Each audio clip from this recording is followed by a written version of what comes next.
Hi friends, আবার চলে এলাম দীঘার নেক্সট পার্ট নিয়ে। আশা করি তোমরা সবাই খুব ভালো আছো আর আমরাও খুব ভালো আছি।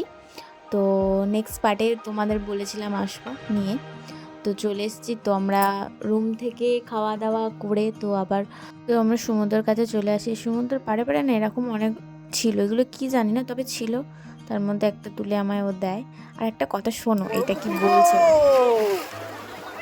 ওখানে গিয়ে ওর এই কথাটা মনে পড়ে, তো আমাকে এরকম বলে আর ভিডিও করে। তো দেখতেই পাচ্ছি আমরা বেশি না, যত সময় যাচ্ছিলো না আস্তে আস্তে জল কমতে থাকছিলো।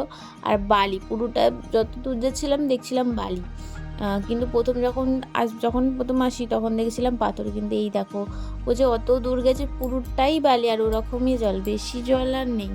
তারপরে দেখি এরকম ছোট্ট ছোট্ট এরকম কি জানি না এটা তো ছিল। তারপর আমরা রুমে চলে যাই।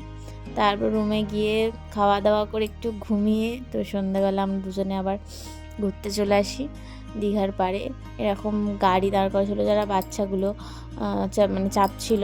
তো তার মধ্যে এখানে প্রচুর ঠান্ডা, দেখো না সবাই সোয়েটার ফোয়েটার পরে আছে, খুব ঠান্ডা পড়েছিল। আর এই যে আমরা দুজন ঘুরছি, ঘুরে ঘুরে দেখছি, একটু সমুদ্রের পাড়ে গেলাম। দেখো ঢেউটা দেখো, যতক্ষণ যাচ্ছে আবার ঢেউ এখানে বাড়ছে। তখন যাচ্ছে মানে দুপুরবেলা ছিল কম ছিল, আর সন্ধ্যাবেলা দেখো বাড়ছে ঢেউগুলো। তো এইগুলো সব আমরা ঘুরে ঘুরে দেখছিলাম। সমুদ্রের পাড়ে আছে, যারা গেছো অবশ্যই জানো যে কীরকম কী আছে, তাও তুলেছিলাম। তো এরপরেই আমরা ঘুরছি এইখানটায় এই ধারে ধারে না মানে খুব সুন্দর সুন্দর জিনিস আছে, যেগুলো ভালো লেগেছে।